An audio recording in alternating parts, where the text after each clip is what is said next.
अध्यात्म मास्टरों द्वारा प्रसारित शिव पुराण कथा में आप सभी का स्वागत और अभिनंदन है। आप सुन रहे हैं शिव पुराण कथा के अंतर्गत महाकालेश्वर ज्योतिर्लिंग की कथा। 12 ज्योतिर्लिंग ऐसे 12 प्राचीन तीर्थ स्थल हैं जिनका उल्लेख शिव पुराण में मिलता है। इन्हें ज्योतिर्लिंग कहा जाता है क्योंकि ऐसा माना जाता है कि भगवान शिव ने ज्योति के रूप में स्वयं को अपने भक्तों के समक्ष प्रकट किया था। आज भी यह कहा जाता है कि भक्तों को उनके दर्शन इन स्थानों पर ज्योति के रूप में हुए। पौराणिक कथाओं के अनुसार दूषण नामक एक दानव ने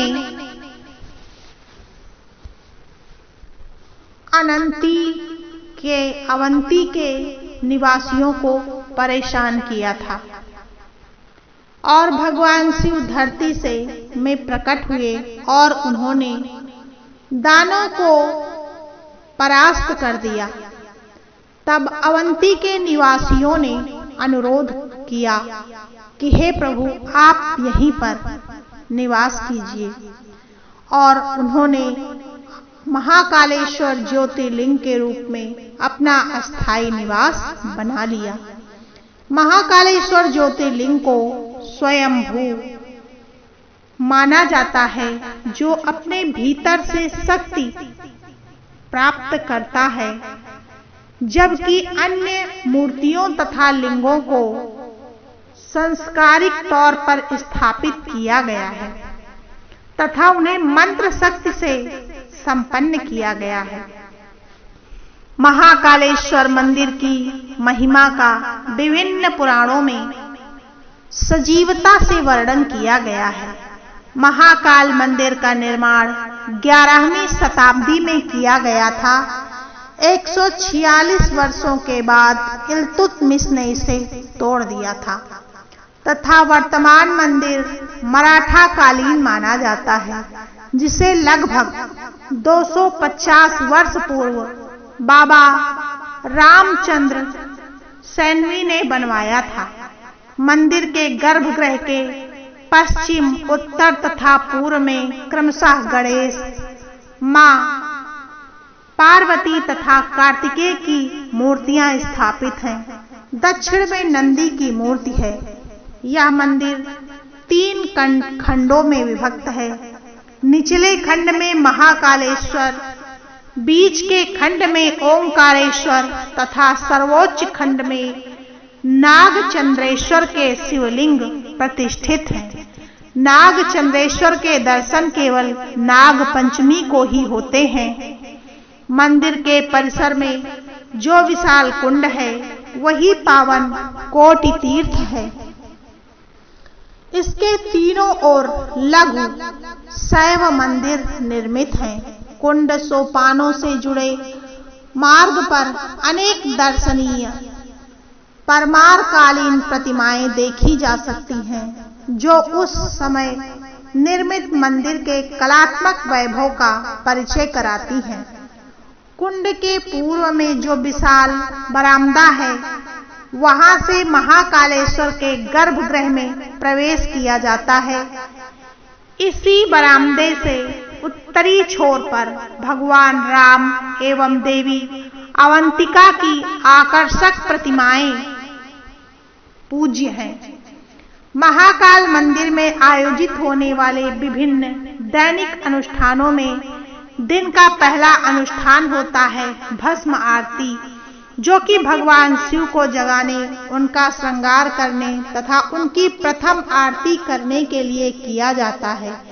इस आरती के बारे में विशेष यह है कि यह आरती प्रतिदिन सुबह 4 बजे शमशान घाट से लाई गई ताजी चिता की राख से महाकालेश्वर ज्योतिर्लिंग का छिड़काव करके की जाती है। सर्वप्रथम सुबह 4 बजे भगवान का जलाभिषेक किया जाता है। तत्पश्चात श्रृंगार तथा उसके बाद ज्योतिर्लिंग को चिता भस्म से सराबोर कर दिया जाता है। शास्त्रों में चिता भस्म अशुद्ध माना गया है।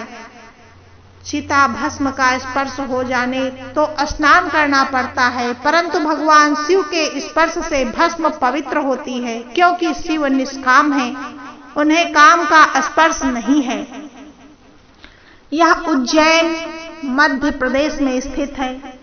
रेल मार्ग है अहमदाबाद, राजकोट, मुंबई, लखनऊ, देहरादून, दिल्ली, वाराणसी, चेन्नई, बेंगलुरु, हैदराबाद, जयपुर, हावड़ा आदि शहरों से उज्जैन रेल मार्ग द्वारा जाया जा सकता है। सड़क मार्ग है। उज्जैन पहुंचने के लिए आपको इंदौर, रतलाम, भोपाल आदि स्थानों से बस, ट्रेन व टैक्सी की सुविधा उपलब्ध है। वायु मार्ग में निकटतम हवाई अड्डा इंदौर 53 किलोमीटर है, जहां से मुंबई, दिल्ली, ग्वालियर आदि शहरों के लिए विमान सेवाएं उपलब्ध हैं। इस प्रकार महाकालेश्वर मंदिर का वर्णन है।